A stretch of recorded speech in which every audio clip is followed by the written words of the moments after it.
Every time global tension rises, people instinctively look outward. They watch superpowers. They track armies, alliances, trade wars, and nuclear threats. They study China. They study Iran. They study America.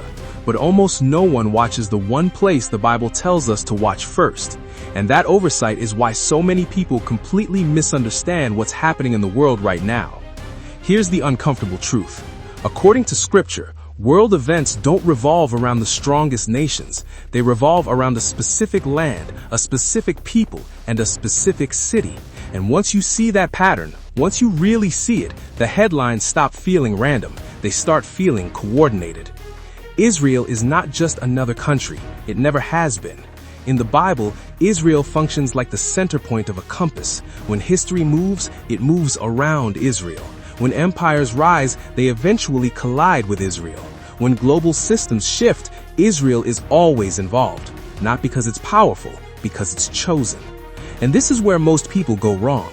They assume prophecy is about dominance, about who's winning, about who controls the most territory. But prophecy isn't driven by power, it's driven by covenant. God didn't choose Israel because it was strong. He chose Israel because he made promises. And those promises didn't expire just because centuries passed. From the very beginning, Scripture ties God's redemptive plan to a land, to a people, to a lineage. God tells Abraham, "I will bless those who bless you, and whoever curses you, I will curse." That's not poetry, that's a warning, and history has validated it again and again. Every empire that turned Israel into a footnote eventually became one itself. Egypt, Babylon, Rome, the list is long, and none of them thought they were temporary at the time. But here's what makes our moment different. For nearly 2,000 years, Israel didn't exist as a nation. The people were scattered, the land was occupied, and critics mocked the Bible, claiming the prophecies had failed. Then, 1948 happened, a nation reborn in a single day, a language revived, a people regathered, exactly as the prophets described. From that moment on, the prophetic clock didn't just restart, it accelerated. Suddenly, the world couldn't stop talking about Israel. Wars erupted around it, resolutions targeted it, media fixated on it. A country smaller than New Jersey became the most scrutinized nation on earth, not because of its size, but because of its significance. And here's the part that should make you pause. The Bible doesn't say the world will ignore Israel in the last days. It says the opposite. It says the nations will gather against Jerusalem, not symbolically, literally. Jerusalem becomes the focal point of global tension. Jesus himself anchors end times warning language in Judea, not Rome, not China, not America, Judea. When he describes the moment the world shifts into its most dangerous phase, he points directly to events centered in Israel. That's not coincidence, that's structure. This is why conflicts involving Israel never stay local. They metastasize, they pull in alliances, they strain economies, they provoke global reactions, because Israel sits at the intersection of religion, geography, and prophecy. And this brings us to the present moment. Iran's obsession with Israel is not strategic alone, it's ideological.